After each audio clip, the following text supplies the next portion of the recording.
We're just about ready to start our first painting, but before we begin, I'd like to mention a few things about how I'd like you to save your artwork files. I like to use what's called iterative saving. Iterative saving means that you'll be able to save multiple copies of your artwork as you make progress, so that if you need to, you can go back to an older save to recover from a mistake. It's also a great way to experiment without having to commit to a change. Now, what I mean by iterative saving is I don't want you to use the iterative save command in Painter. I just want you to manually save iterations as needed. And so in my example here, you can see I have week 1-1, week 1-2, week 1-3, and so on. And then I have some other files. This is my completed file here with my name on it so that we know who did it. And then I have a couple extra copies. One is for the web in case I want to do something with it on the web. And then there's one that's for printing. And we'll go ahead and open this week 1 and I'll just kind of show you what I mean by iterative saving. So here's a point where I wanted to, and we'll be doing this in our lesson coming up here.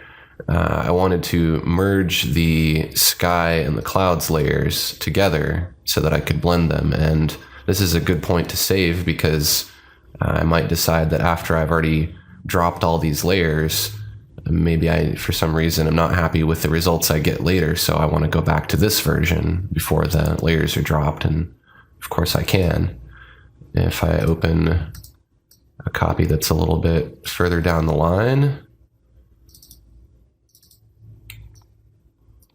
we'll see that I've made some progress here, and the clouds and the sky are merged together.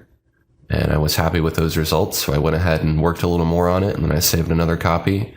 And in this copy, I plan on merging all the layers again, so I made sure to save a copy. And then if we go to week 1-3, then you can see all the layers are flattened. I've put a signature down here in the bottom right-hand corner, and I went ahead and saved another copy just to have a copy that's completely flattened with the signature on it, so I can have one with and one without, because there might be some times where I don't want my signature right there on the front. I feel like it could be kind of distracting sometimes. Or maybe I might want to move it if I'm going to do a print, and for some reason the print has to crop off a little bit. I can always take my signature and I can just move it up out of the way or move it to the other side or do anything I want. So this is kind of shows you the point of having all these different files is it gives you a way to really get the most out of your painting, and you won't have to really worry so much about making any mistakes or messing anything up if you have all these extra files. And then later, if you decide that you're done with this painting and you don't want these files anymore, you can just go ahead and just delete the extra ones that you don't need. Make sure you have your workspace set up like I have mine here. You'll need access to all of these different palettes and tools while we're working. If you need help getting your workspace set up this way, check out the resources folder for more information.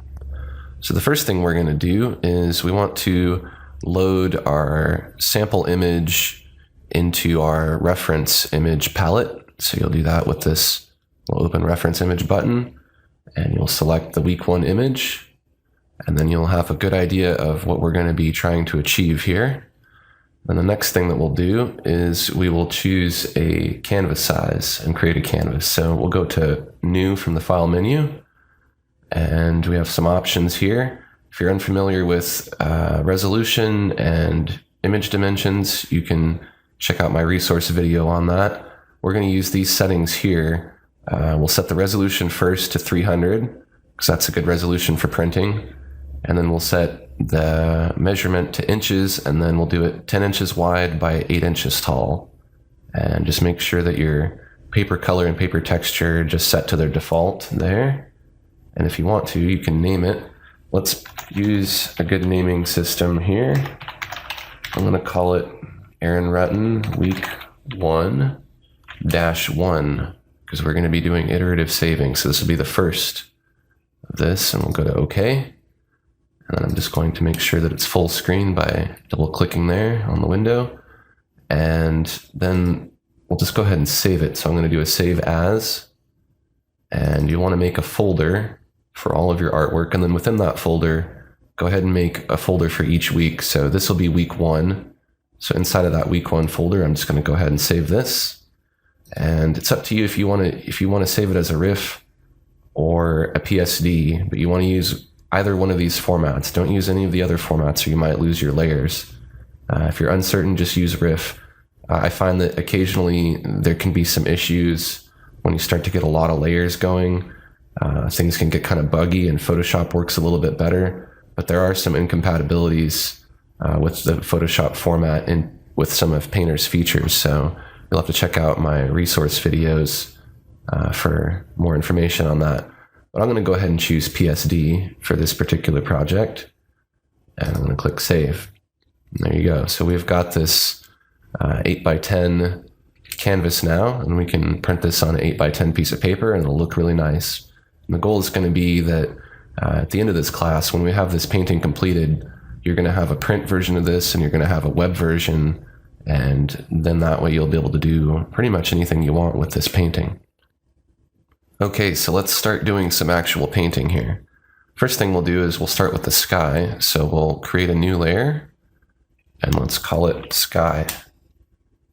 And we'll want to define a horizon because that'll be really helpful to know how to paint our sky. So let's also create a horizon layer. And on the horizon layer, we'll use our rectangular selection tool. And we're going to draw a horizon. Now the trick with this is you want to start tapping and dragging outside of your canvas on this gray area. And if you need to, you can hit Tab to make your palettes go away, or you can hold space on your keyboard. I'll be doing that a lot. So I'm going to hit Tab, and then I'm going to tap out here, and I'm going to drag, and I'm going to end out here on the gray area outside of the canvas. That way I get the whole canvas, and I don't just get part of it. Now, we're going to want to use the rule of thirds here, and if you don't know what that is, you can check out the resources, but we'll just want to make sure that we don't do things right dead center. I'm going to go slightly below center, maybe a little bit lower than that, like right here. That looks like a decent place for the composition, and we'll just go ahead and fill that with whatever color. Let's use this dark green. Something kind of generally representative of the grass that we're going to want later. Whoops. Let me get the hens and chicks. Okay, so this is good to point out because I've switched my workspace, and on my computer, anytime I switch my workspace, for some reason it switches my paint bucket, and you might be having this problem too. So what you need to do is you need to set your fill to current color. And we'll just do an undo, and then when I use the paint bucket, I'm going to get what I wanted. And I'm going to do a Ctrl D to deselect that selection. And now we've got a nice horizon layer. And we can go ahead and we can go back to the sky layer. And still using the paint bucket, we'll pick a nice sky color. Now, you can kind of look at what I have here. And I recommend that when we're picking colors, don't just sample from what I have here. Let's try to pick the color by eye, because I think that's going to be more helpful for you. I just kind of pick colors. And if you watch the week 1 warm-up, I kind of explained my process for picking colors. So I'm going to just try to pick that color of the sky by eye. So I'm going to go right around here for my hue, and then I'm going to decide how dark or how light do I want it. I know I want it to be pretty light, and then I know I want it to be pretty saturated, so I'm going to go right about here. And try that and see if I like it, and I think that I do. So now we're going to detail our sky a little bit using the digital airbrush. And this airbrush works really well for making gradients. You kind of let the brush make the gradient for you. And the trick to this is you want your brush to be very large. And large is kind of relative to what you're painting. So the sky is pretty big, so I want my brush to be pretty big in relation to the sky. Because when I paint with this brush, the bigger it is, the better the results I'm going to get if I'm going for a gradient. So I'm going to shift my color a little bit darker in value, and I'm going to shift the hue a little bit more towards indigo. And then I'm going to hit Tab to make my palettes go away, and then I'm going to paint a gradient that's darker on the top and gets lighter as it goes towards the bottom, using kind of medium pressure, and then lighter pressure to kind of taper it off. Go back over the top a couple times just to kind of get a nice smooth gradient. You don't want it to be lumpy. You want it to be nice and smooth, and you don't want it to jump back and forth between light and dark. It has to start dark at the top and end light smoothly. And we'll hold down Alt on our keyboard and sample our original sky color here. And let's go up along this top edge of the color picker to lighten our color, and we'll shift it a little bit in the hue. Actually, let's shift it a lot. Let's shift it towards yellow here and do kind of a light cream color like this. And we'll paint right along the horizon line.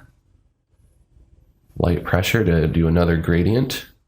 This will kind of make the sky look like it has some atmosphere.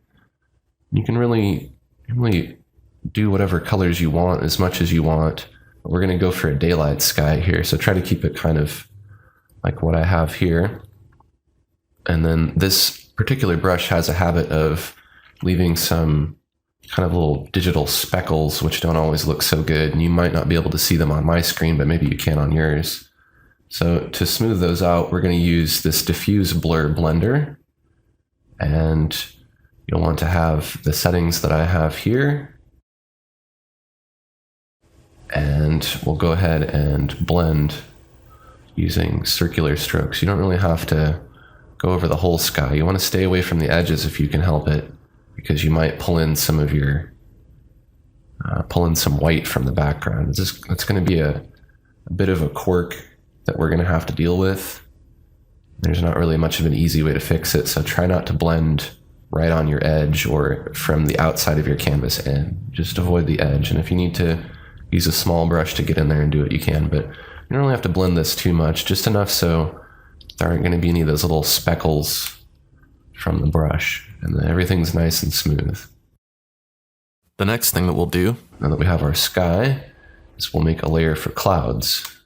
So we'll create a new layer, call it clouds, and we'll start with a screen composite method, and we'll use a kind of a warm color like this, a warm cream orange, something like this, because I want these clouds to look a little warmer and have a little bit of color contrast on the sky. And for this, we will use the jitter airbrush, which is right here. And you want to make sure that you have these settings that I have listed here. And when you paint, you should be getting something like this, using pretty firm pressure too. I'm just holding and dragging, and I'm doing kind of circular strokes. Now, we're going to want these clouds to be in perspective, so we're not really going to worry too much about really drawing a perspective point or using the perspective guides or anything. We're just going to kind of do it by eye at this point. What you want to know ahead of time is that our perspective point in this piece is going to be central, so it's going to be right along here. We're going to be looking kind of straight ahead. So your clouds that are kind of off to the side, we'll want to angle them a little bit. Their bottom edges should be just a little bit angled. I'm just going to kind of exaggerate.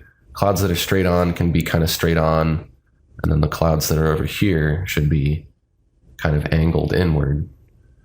That'll really help to give everything some perspective, because if you just do them all straight across, they're just not going to look that good. And try to make just really random shapes. We're going to blend them a little bit later. Just use your imagination here. Don't try to copy my reference image. Don't try to copy what I'm doing here. I'm not even going to copy it. I'm not even really looking at it actually while I'm doing this. So I recommend that you do the same, because the goal here isn't to copy anything other than your own observations that you made of what clouds look like in real life. You don't want them to be too filled in. You want them to have all these little lumps and gaps that gives the clouds character. It saves you from having to paint all that extra detail.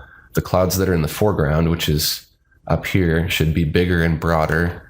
And when we start moving into the background towards the horizon, we need to start to use perspective. So we want our clouds to get smaller in scale,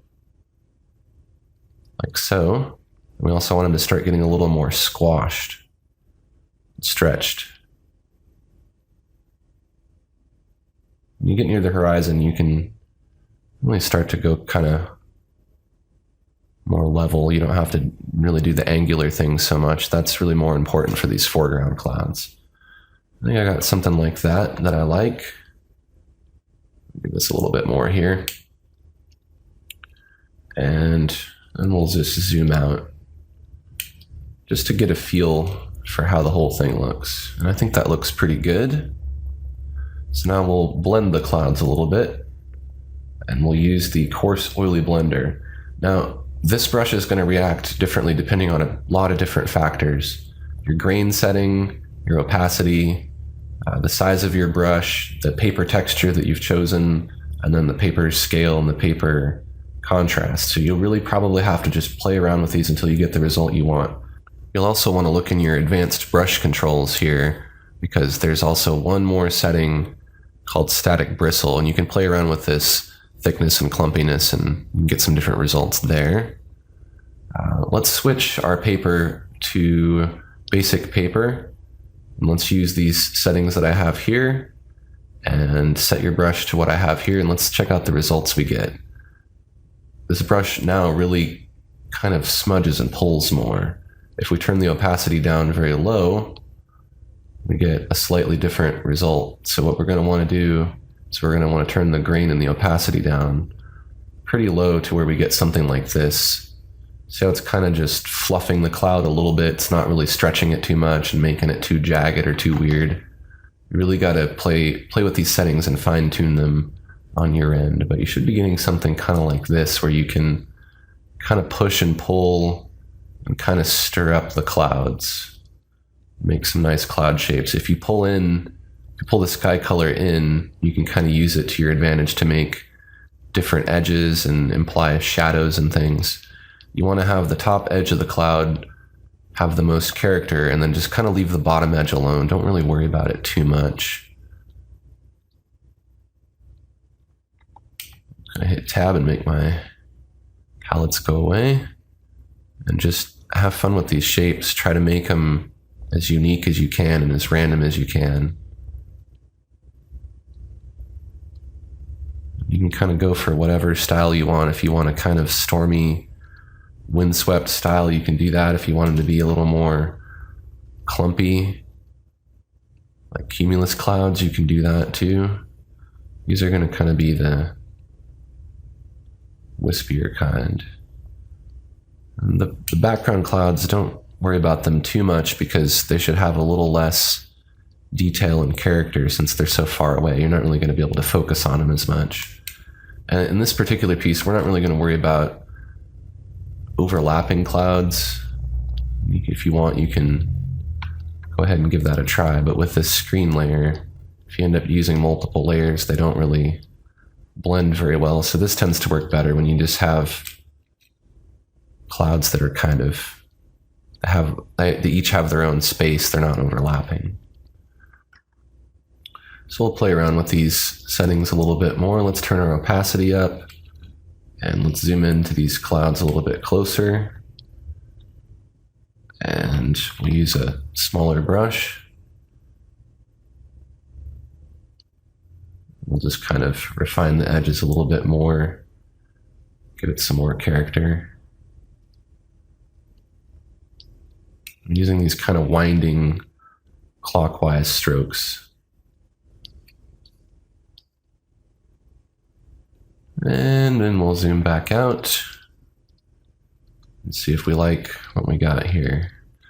It's good to back off and look at your piece, see how it looks. And I think that's looking kind of the way I want.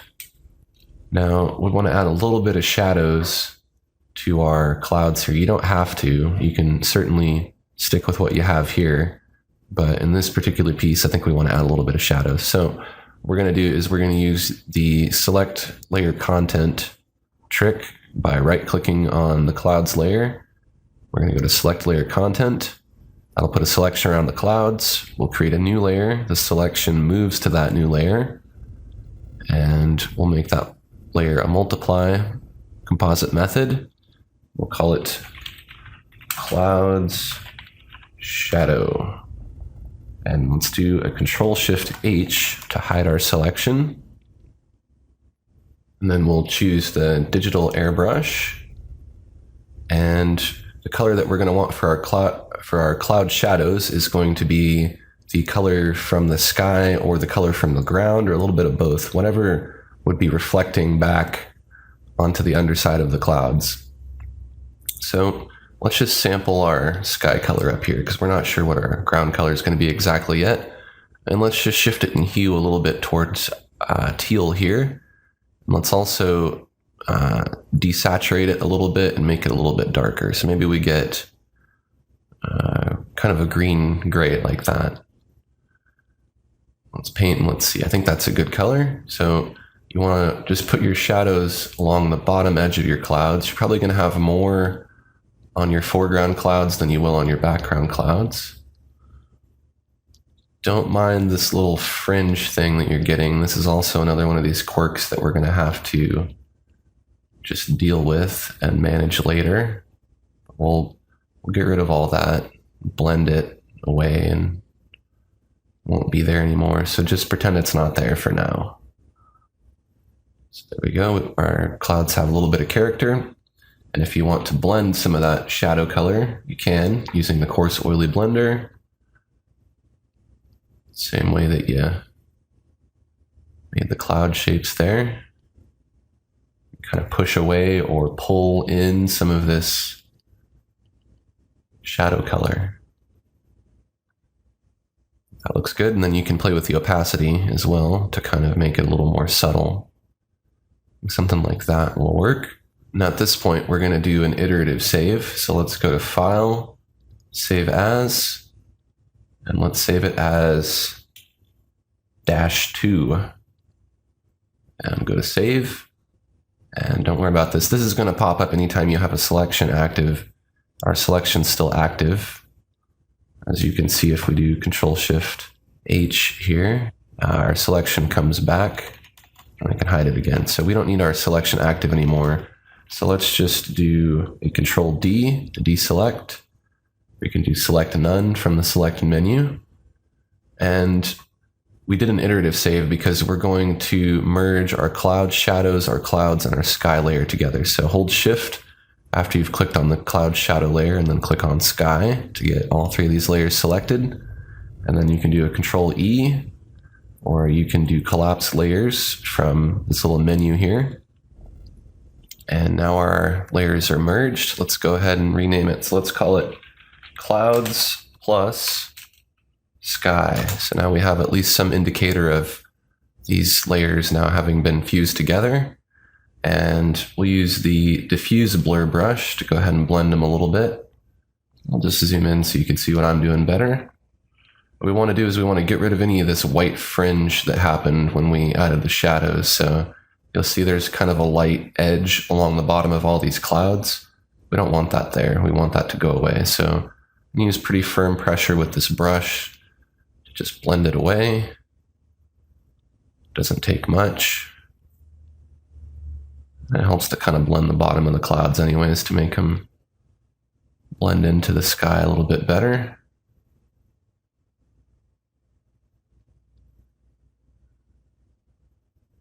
Get something like that.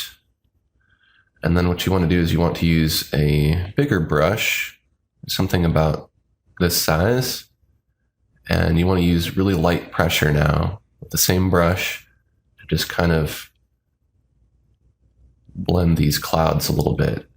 You kind of just go in different directions and just kind of lightly blend them. Just barely touch them a little bit.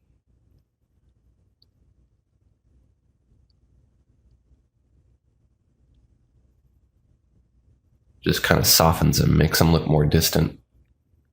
And at this point, if you feel like you want to do anything else to the sky, if you want to blend it more, with one of these blenders, you can certainly do that. And then go through and blend it again a little bit more.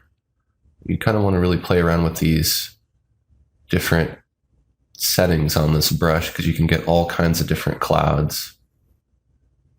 The more character your clouds have, the better they're going to look. What I like to do is I like to hunt for boring areas in my clouds. Like if there's just too much white in some area, I'll pull in a little bit of the sky color and then just kind of make it a little more interesting. Give it some more visual interest. Look for some more boring spots. There's a couple boring spots over here on this one, so I'll just fix this a little bit by giving it some character. They look more real that way. And then if you want to, probably should because you don't want them to be so sharp, use that diffuse blur brush again and just lightly blur up some of that.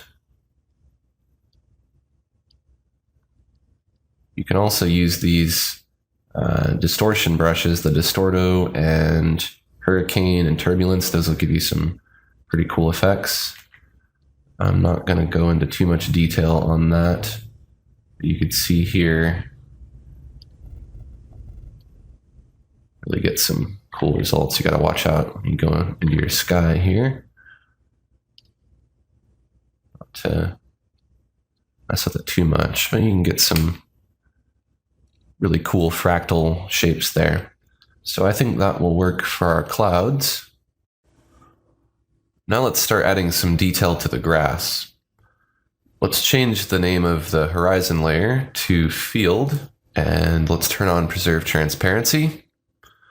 And let's pick a color that we're going to use for our base color. So looking at what I have here, the greens are very important because if you don't pick the right green and you don't use the right combination of greens, your grass isn't going to look like grass. So typically what I do is I have the shadow or the darker part of the grass over here in this more blue-green area.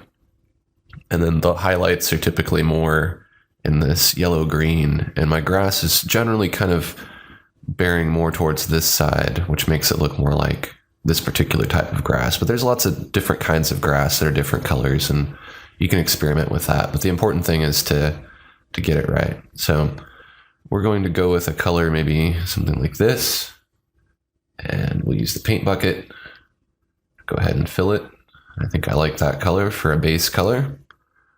And then we're going to shade it similar to how we did the sky. We want the background to be lighter and we want the foreground to be darker. So we'll pick a darker green color, something like this, and shift the hue towards blue. We'll use the airbrush, a big airbrush, like we did for the sky, and we'll have a gradient that gets lighter as we move into the background. Something like that. Sample our base color here for our grass. And let's make it brighter. Shift the hue towards yellow a little bit. And we'll paint the top side of this gradient. Now, what we want to do here to really make this grass look realistic is we have to establish a perspective, because we can't just do it straight across. It won't look right. So I'm pretty good at imagining these perspectives in my mind, but I'm sure that there's other people out there who haven't done it quite as much who can benefit from this real quick. And since there's the perspective guides feature in Painter, we'll go ahead and just put that to use for this example. So let's click on this perspective guides tool to turn it on. And if it doesn't automatically show up, click the on button here to enable it. And then what we're going to want to do is we're going to want to start with a preset. So we'll click on the preset button and we'll go to 1-point standard horizon. And you'll want to hover over the center here. If this is hard to see for you, you can turn these opacity settings up. I'll go ahead and do that so that we can see this a little bit better. Now you can really see that. What we want to do is we want to drag this red line so it meets up with our horizon. As close as you can get it, right on it, if you can. And so this is going to be our vanishing point, our perspective point. So we're going to want to put in some highlights and some shadows that kind of follow these lines. You don't have to follow them exactly, and you don't have to follow every line, but you want everything to kind of radiate out from this point. So what we'll do is we'll go ahead and we'll turn off perspective guided strokes. Make sure this is off, because otherwise your brush strokes are going to get locked, which isn't what we want for this case. And we'll use the airbrush with kind of a smaller size, and we'll just paint some strokes that kind of emanate out from this point. Just do some undos. If you don't get them right, do an undo and try again, because they need to be pretty spot on. And I'm going to go ahead and turn off this perspective grid. I'm going to click back on the tool and I'm going to turn it off because it's just kind of hard to see with it there the way I had it. Now you can see I have some nice radiating lines there that go off towards perspective, and then I'll just use a bigger brush to kind of enhance that a little bit, fill it in a little more, still following those same angles. We can waver a little bit because the ground's going to be lumpy. Get something like that. And then if you want, you can sample some of your darker color here, one of these greens, like this for instance, and you can paint back in some shadows following those same angles. Kind of makes it look like there's waves kind of going on here, and that's how it would be with grass.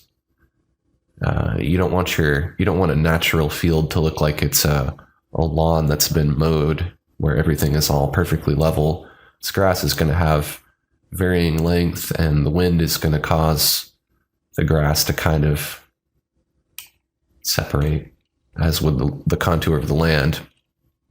So now that we have that there, let's go ahead and blend it a little bit with a diffuse blur brush and kind of scrubbing back and forth side to side here horizontally to kind of blend some of this up. You don't want to blend it up too much because you don't want all your detail to go away. But you want to make this look not so harsh. Stay away from your edges of your horizon and the edges of your canvas when you're blending, because again, you can accidentally bring in some white color from outside of your canvas.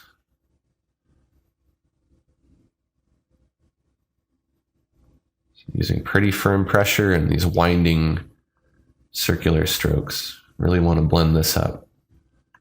If you want, you can also use the coarse oily blender. Get some different results with that. You might have to play with your opacity setting to get it to work. It gives it a little bit of grain, which could be good.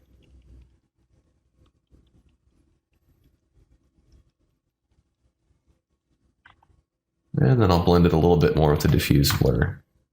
So all we're trying to do is just get kind of a basic grass kind of texture here. Give it some character. Now the next thing that we want to do is we want to add a little bit of contour and depth to the land. So we'll go back to the airbrush and we'll lighten our highlight color a little bit just by sampling our lightest color here, and we'll make it a little bit brighter. And a couple spots just here and there. Just kind of put a couple little places where the land sticks up a little bit more. And we'll make a darker kind of more blue-green, and we'll have a couple places where the land kind of sinks in. Just kind of putting some different little spots here.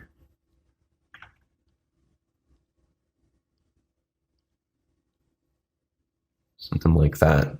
Adding dark kind of pushes the land down, and adding light kind of pulls it up. Now let's add some tinting and texture to the grass. So we will make a new layer, and let's call it grass tint. Make sure preserve transparency is turned off. Let's set the composite method to multiply. Go back to the field layer and we'll right click on it, or use the right click button on your pen and go to select layer content. Now we have a selection. We'll go up to the grass tint layer and our selection goes with us. And let's do Ctrl Shift H on our keyboard to hide the selection while keeping it active. We'll go ahead and grab the sponge, and we can go ahead and use this dark green color here. Now we want to make sure that our texture that we're going to use to kind of make these grass blades. I want to make sure our texture stays in perspective. So in the foreground, we want our brush to be bigger and our texture to be bigger. And as we move into the background, we want our brush to get smaller so that our texture gets smaller. So we'll start with the foreground here. We use a big brush. And we'll paint in, we'll make our brush smaller. Go across again, smaller.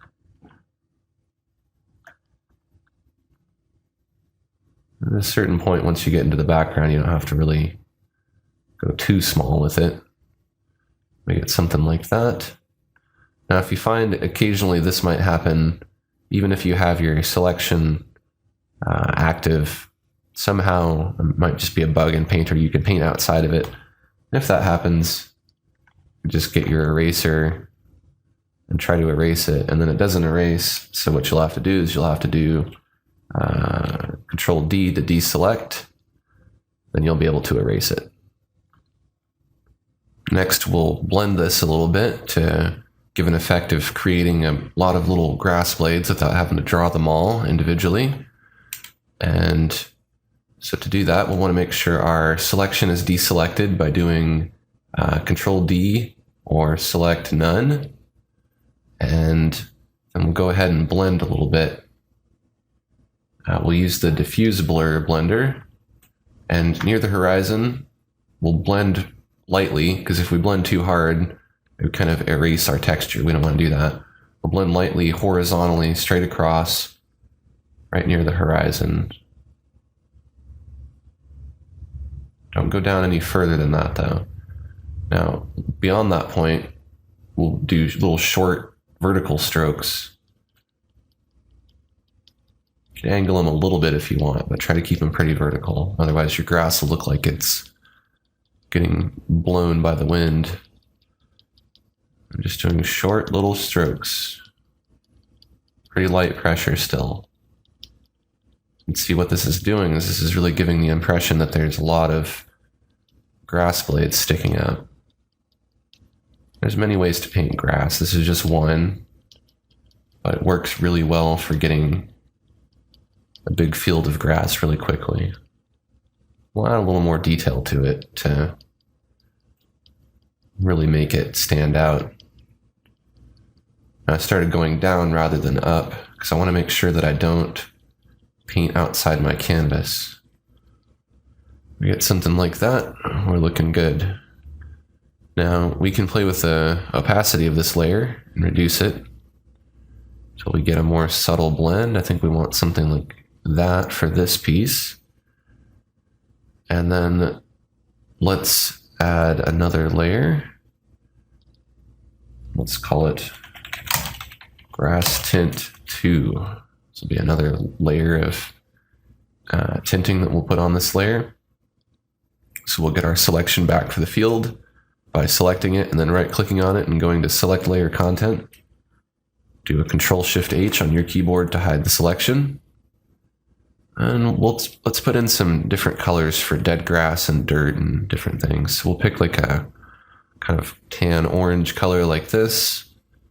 We'll go to the Grass Tint layer, Grass Tint 2 layer, set it to a multiply composite method. And then the brush that we'll use for our tinting, let's use the square chalk. And in the paper textures, you could try different paper textures. I'm going to go ahead and use this Polypay wool that's down in the organismal textures. And let's turn paper scale and the paper contrast up. Let's see what we get. If we're getting some kind of really random broken up shapes, then we're looking good. Because if you try to paint this stuff in too intentionally, it doesn't always look right. So if you just kind of have a couple little spots scattered here and there, it's going to make it look better. Try different colors, throw in some yellows and some brighter oranges. I don't want to go too crazy with this, but just enough to give it some character here and there. We're going to blend all this in a minute. Let's take the coarse oily blender and blend with it a little bit. Let's take a look at what we have for our settings here.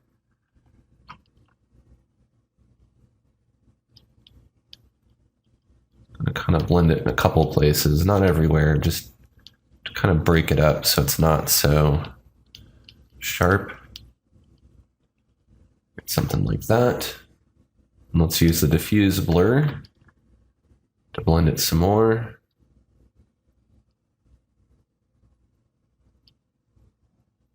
I want this stuff to kind of just fade in. Then we'll take down the opacity till it's just kind of subtle.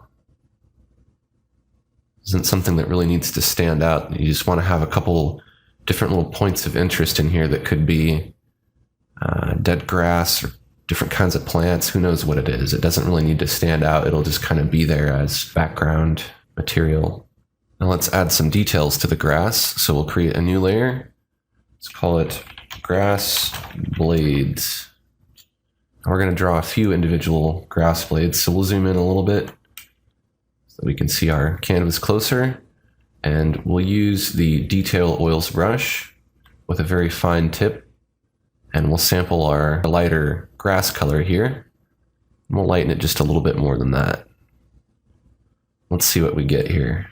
If you're getting a very thin, very small blade of grass like this, then you're looking good. I'm using kind of varied pressure. I'm kind of starting out with firm pressure and then I'm tapering it off. So what we're going to want is we're going to want smaller, shorter grass blades in the background because we're trying to maintain our perspective here. In the foreground, we're going to want bigger grass blades. So let's start in the foreground. Grass kind of grows in clumps and we want to kind of just here and there, really wherever you want, throw in some of these grass blades because it's really going to help to make the background grass texture kind of blend in, puts everything in context. Then you really know how long the grass is and just gives you some more points of interest.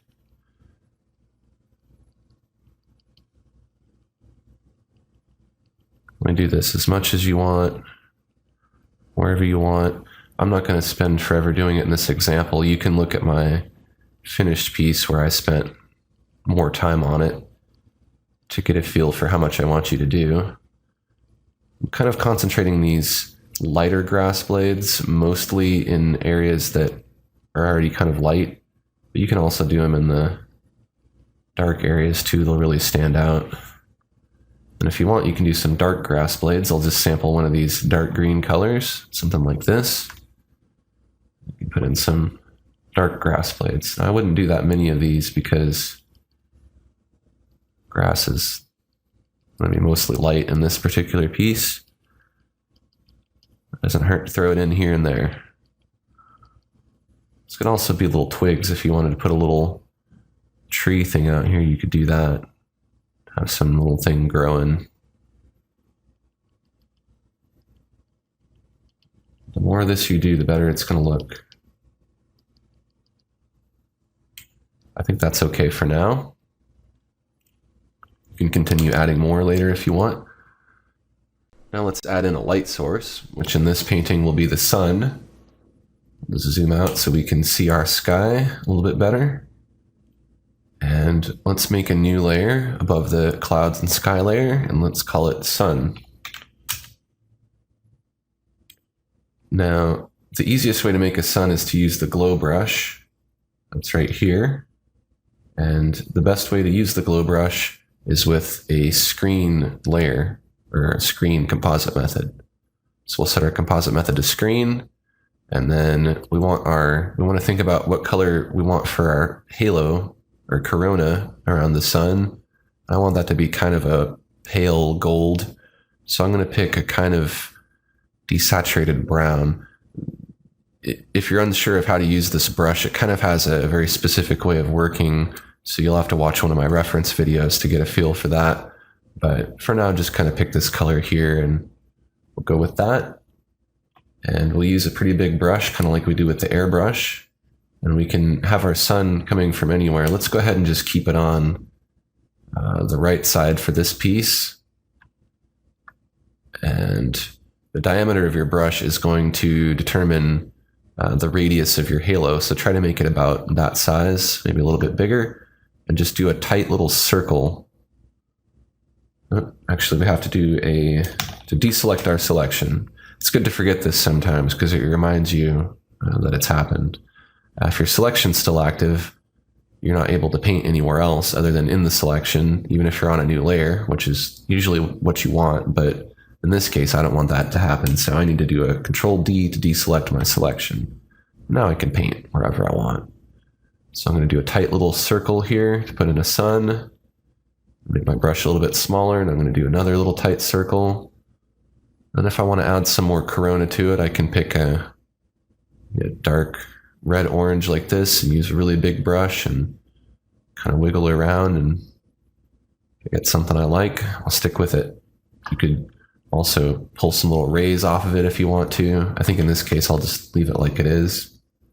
And if you want to move it around with the layer adjuster, you can try out some different positions. I think maybe I'll put it kind of like it up here in this piece, maybe kind of touching that cloud almost. So now that we have our primary light source here, we need to adjust a few things to kind of really make it look like this area of the painting is brighter, especially the grass. So what we'll do first is let's go to the clouds sky layer and let's turn on preserve transparency. Let's get a kind of deep indigo color like this, digital airbrush, pretty good size brush, and let's just darken sky a little bit over here in the corner, and maybe a tiny, tiny bit in the right corner. That kind of helps to make the sky look like the light source is kind of dominating this area over here on the right. And then let's go to the field layer, still with preserve transparency turned on, and let's sample our lightest field color there. Let's lighten it a little bit more, shift it a little bit towards yellow. And now anywhere that's a place that you want to make a highlight, we'll go ahead and just paint in some brighter areas here.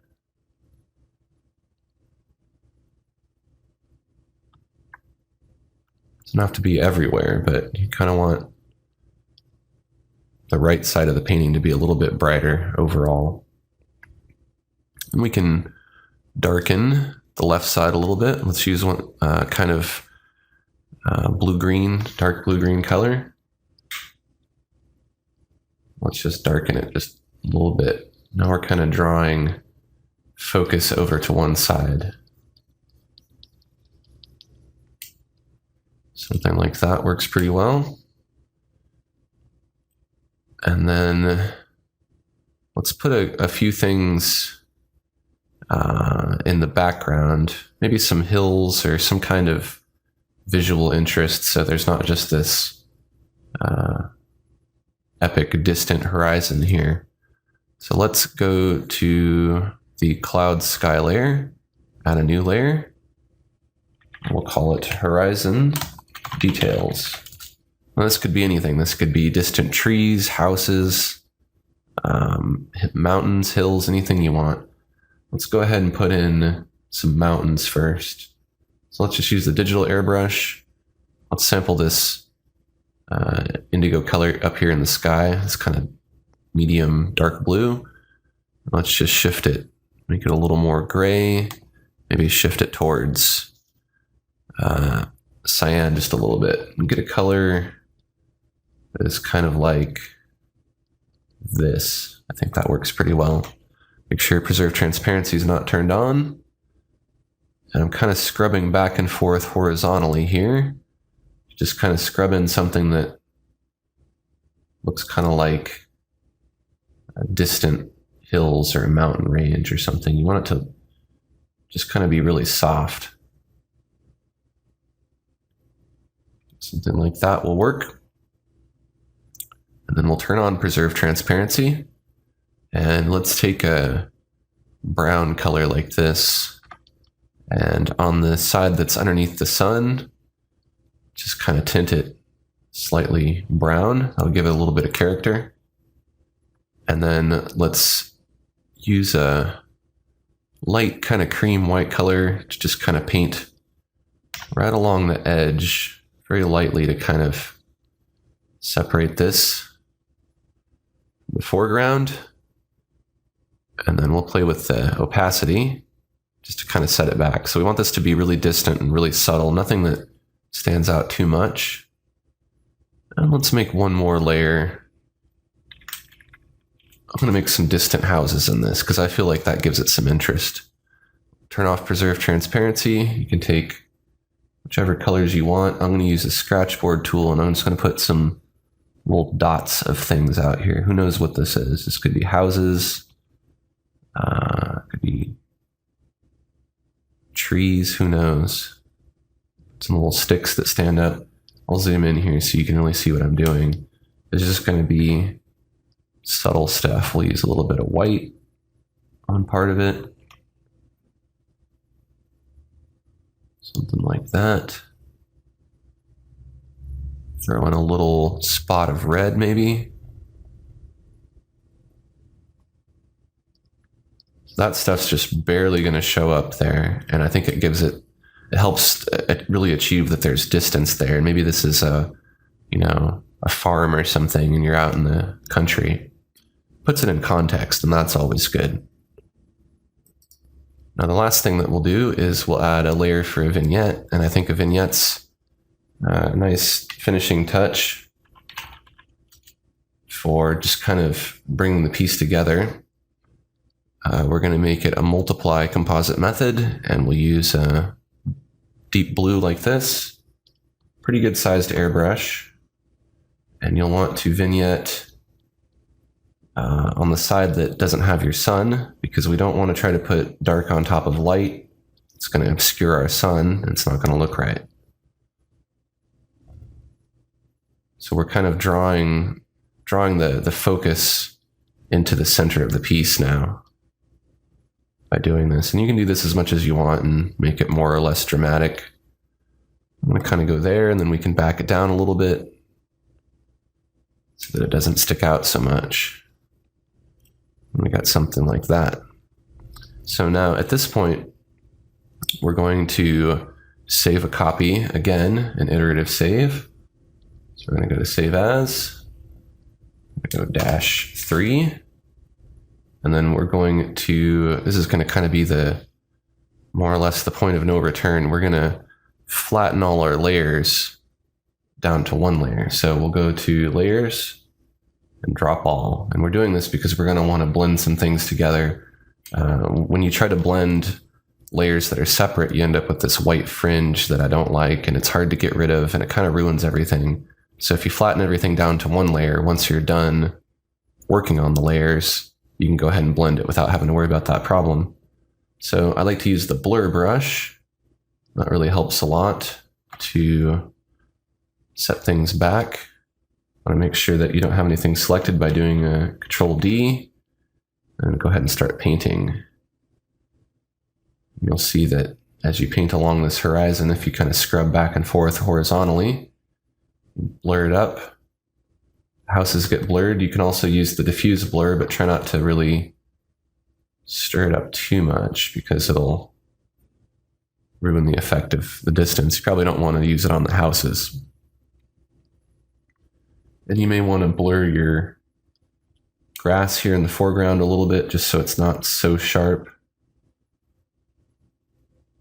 Using the blur blender, little background tree we made, we'll blur that pretty good. And if you see anything else that you want to blend in your sky or anywhere else, now's the time to do it. And if you decide, maybe you want to change something, if you want to add something in at the last minute, you can still keep adding layers. And if I decide I need a little bit more detail in my grass, I go through and I can add some more grass blades, and it's not really a big deal. And I can just go ahead and do another layers drop all when I'm done. When you think you're pretty much finished with this piece and you're not going to want to do anything else to it, you'll want to save it again. So we'll do a save as. Let's say this is 4. So this will be our our final version. It's hard to say if anything's final because you can always come back to it and you never know if you will, but this will be our latest final version, number 4.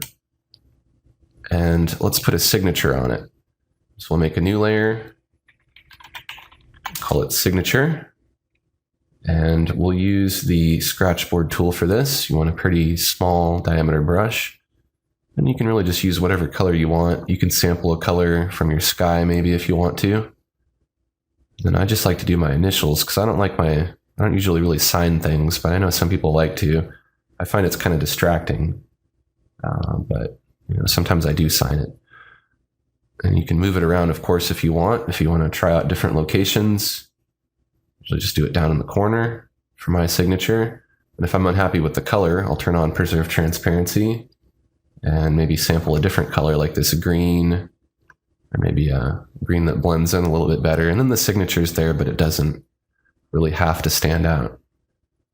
So we'll go ahead and just save again so that we update that last little change there.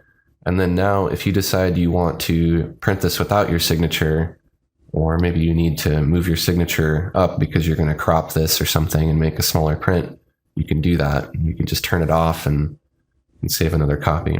Now what we're going to do is we're going to save a few different versions for printing and for putting on the web. So these will be in addition to our master, which is this. We're going to have a few different copies. So the first thing we'll want to do is we'll want to go to Layers, Drop All.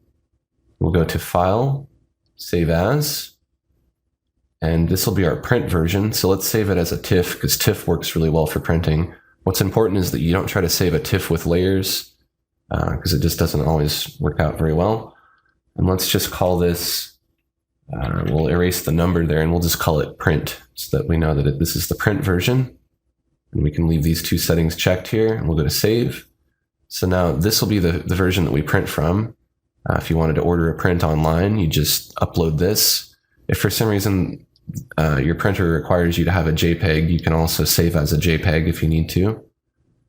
Now for posting to the web, we don't want to put a 300 dpi image on the web because it's just going to end up unnecessarily large, and most people are just going to want to see a smaller version of this. So we need to downsize it a little bit. So we're going to go to Canvas and Resize. You want to uncheck Constrain File Size. Change your resolution first to 72 because that's the resolution for the web. And then we need to change the dimensions to inches. We'll change the height to 8 and the width to 10. So 10, 8, 72 is what we want. And again, make sure this box is unchecked, otherwise this isn't going to work the same way. We'll go to OK. Shrinks our image down. Now it's a good size for the web. We'll go to File, Save As again. And this time we'll choose PNG, so that's a better format than JPEG for the web.